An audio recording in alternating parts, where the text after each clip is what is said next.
नमस्कार, DTW24 news देख रहे हैं आप। आपके साथ मैं हूं सनी कुमार।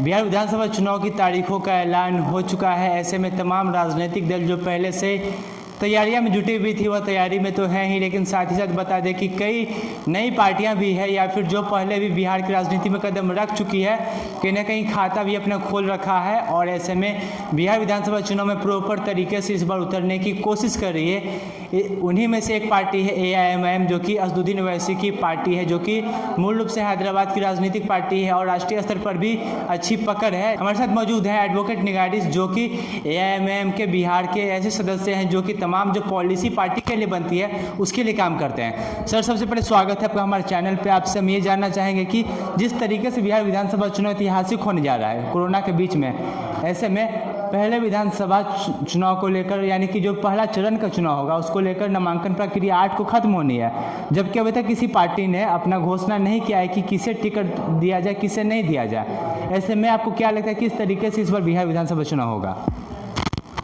शुक्रिया आपका। हाँ, अभी वैसे पहले चरण का जो चुनाव होने वाला है वो 28 को है, दूसरा 3 को है और तीसरा जो है वो 7 को है। 10 तारीख को रिज़ल्ट आने वाला है। तो पहले चरण का जो ये नॉमिनेशन फाइल होगा वो 8 तारीख से 1 तारीख से 8 तारीख तक है। तो और ज़्यादातर पार्टियां जिसमें AIMIM भी शामिल है वो 4 या 5 तारीख तक अपने सारे कैंडिडेट्स को फाइनलाइज कर देगी। 71 सीटों पर जो पहला फेज़ में होने वाला है उसमें जितने कैंडिडेट हमारे होंगे उनकी नाम 4 या 5 तारीख तक हो जाएंगे। आज 3 तारीख है, कल शाम तक या परसों शाम तक इंशाल्लाह ये सारा हो जाएगा और फिर 6, 7 और 8 को हमारे कैंडिडेट्स अपने अपने इलाकों में अपना नॉमिनेशन फाइल कर देंगे। और ये ऐतिहासिक है, बेशक ये ऐतिहासिक है। कोरोना काल में पहला इलेक्शन है जो बिहार में, हिंदुस्तान में हो रहा है और ऐसे तो पूरी दुनिया में हो रहा है। डोनाल्ड ट्रंप भी इलेक्शन लड़ रहे हैं अमेरिका में और उनको भी कोरोना हो गया है, उनकी बेटी या उनकी बीवी मेलानिया को या इवांका को भी हो गया है। तो इस तरह के माहौल में भी हम लोग को काम करते रहना है। लोग बीमारी फैलेगी, बदबू फैलेगी और अनएस्थेटिक लगता है ना। कोई आदमी यूपी से आएगा तो बोलेगा बिहार के लोग कितने गंदे रहते हैं, कश्मीर से आएगा तो बोलेगा बिहार के लोग कितने गंदे रहते हैं। इसलिए म्यूनसिपल कॉरपोरेशन को मजबूत करना पूरे बिहार में बहुत ज़रूरी है। जो काम करे वो हम 24 घंटे में 48 घंटे में काम नहीं मांग रहे हैं। हम मांग रहे हैं कि 24 घंटे में 8 घंटा काम करो। जो तुमको सैलरी 20,000 मिल रही है, 5,000 मिल रही है, 4,000 मिल रही है, उसको जस्टिफाई करो। Here is the man who is doing the work, यानी ये जगह है जहाँ आदमी काम कर रहा है, ये बोले कोई आदमी, राइट। ये है नाला गंदगी।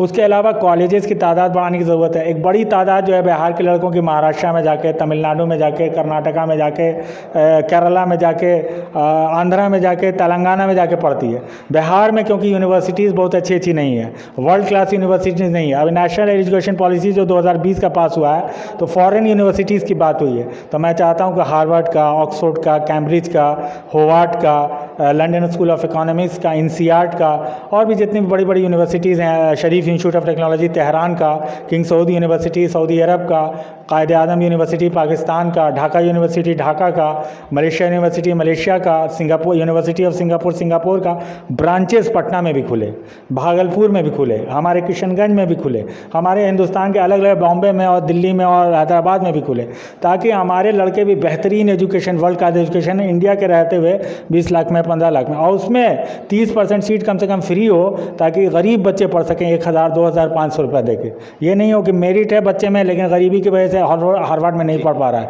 हार्वर्ड में अभी भी 50-50 लाख का ये मिलता है, स्कॉलरशिप मिलता है 15%, 10%, 5% लोगों को। तो यही चीज़ हिंदुस्तान में होनी चाहिए। हिंदुस्तान एक तरह से तीनों का मिक्स है, रिच भी है, डेवलप भी है, अंडर डेवलप भी है और डेवलपिंग भी है, तीनों का मिक्स है। 20 करोड़ रुपया डेवलप है, 20 करोड़ लोग, 20 करोड़ लोग डेवलपिंग है और 100 करोड़ लोग जो है अंडर डेवलप्ड है, बहुत गरीब है। तो हर तबका कैसे उसमें हार्वर्ड के ब्रांच में पटना में पढ़ सके, इस पर ध्यान देना है, राइट। उसके अलावा इमारत शरिया के जो कासिम साहब हैं, नाजिम साहब हैं, शिबली कासमी साहब, उनसे ही मैंने बात किया था। ये 3 स्टेट में काम करता है। इमारत शरिया जो है वो एक बहुत बड़ा तंजीम है, बहुत बड़ा संस्था है जो मुसलमानों के बीच एक असर रखता है। जितने भी कौम के लोग यहाँ रहते हैं उनमें एक समरसता लाना है। उसके लिए ईद मिलन, बकरीद मिलन, होली मिलन, क्रिसमस मिलन, ये सारी चीज़ें। इतनी सारी बातें कही बिहार के लिए काफ़ी अच्छी, लेकिन आपसे हम ये जानना चाहेंगे कि जिस तरीके से अदर पार्टी में अभी तक टिकट को लेकर घोषणा नहीं की गई है, ऐसे में आपके पार्टी में टिकट को लेके किस आधार पे आप टिकट देंगे किसी भी कैंडिडेट को, क्या क्वालिटी उसमें होनी चाहिए? क्योंकि आप नए नए बिहार में अपनी शुरुआत कर रहे हैं। नहीं नहीं, ऐसी बात नहीं है। हम लोग पहले, मैं कह चुका हूँ कि 93 साल से हम लोग पार्टी हैं और बिहार में भी हम लोग काम कर रहे थे, ऑर्गेनाइज नहीं थे उतने, और 6 साल से तो ऑर्गेनाइज तरीक़े से काम कर रहे हैं। आज से 6 बरस पहले, जो 5 बरस पहले इलेक्शन हुआ था असेंबली का, उसमें भी हम लोगों ने लड़ा था, हालांकि उतने तैयारी से नहीं लड़ पाए थे, नहीं जीत पाए थे। फिर हम लोगों ने 19 में लड़ा और हमारा एक MLA आए बाई इलेक्शन में, कमरुल हुदा साहब। फिर 19 में लोकसभा लड़ा, 2.25 लाख वोट आया अख्तर ईमान साहब को, जो हमारे स्टेट प्रेसिडेंट हैं। तो ऐसी बात नहीं है कि हम लोग मेहनत नहीं कर रहे हैं, लड़ रहे हैं, ठीक है। और हमारा आधार ये है कि हमारे कैंडिडेट तजुर्बेकार होने चाहिए, 35-40 साल के होने चाहिए, ग्रेजुएट होने चाहिए, उनका फील्ड में काम होना चाहिए, सोशल वर्कर हों, इंजीनियर हों, डॉक्टर हों, साइंटिस्ट हों, प्रोफेसर हों, लॉयर हों, किसी अच्छे पेशे से जुड़े होने चाहिए, अच्छे पेशे से हों, और जहन उनका बना होना चाहिए कौम के लिए काम करने का।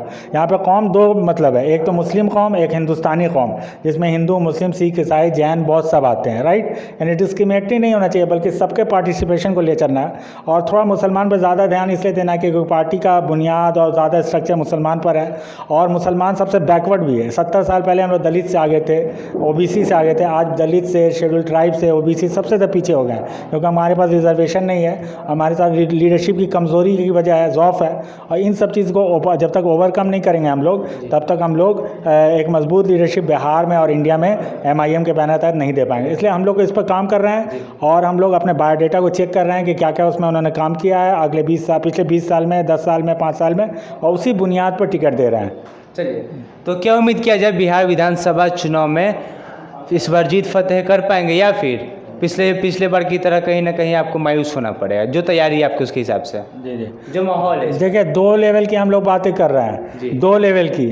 एक तो हम लोगों का कि यूडसा का एक प्रोपोजिशन ये था, अगर 243 पे लड़ते कि 150 सीट हम लोग क्लियर करेंगे, लेकिन हम लोग किसी वजह से 243 में नहीं जा पा रहे हैं, जैसा हमको समझ में आ रहा है आज के डेट में। हालांकि ज़्यादा क्लियर 2 दिन या 3 दिन बाद होगा। तो जितने भी सीट पे लड़े, 50, 60 या 70, 50 तो मिनिमम है, उससे नीचे तो नहीं जाएंगे।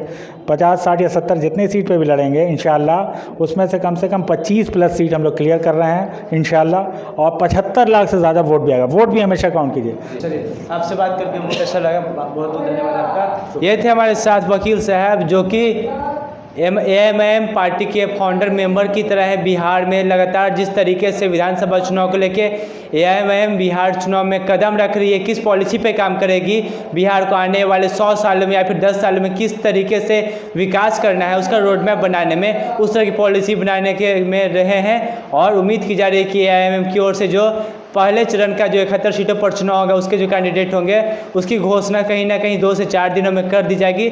8 तारीख को अंतिम दिन है। लेकिन एक बड़ी बात कह दी है कि जिस तरीके से तमाम जो टॉप लेवल के जो जगह है पूरे विश्व में, ऐसा जगह बिहार भी बन सकता है, भारत भी बन सकता है, क्यों नहीं बिहार आगे बढ़ सकता है। तमाम तरह के मुद्दों पर इन्होंने खुल के जवाब दिया और बिहार को आगे बढ़ाने का काम करेगी। अब देखने वाली बात यह है कि बिहार विधानसभा चुनाव में किस तरीके से काम हो पाता है या फिर नहीं हो पाता है। फिलहाल के लिए इतना ही, मुझे दीजिए इजाज़त, धन्यवाद।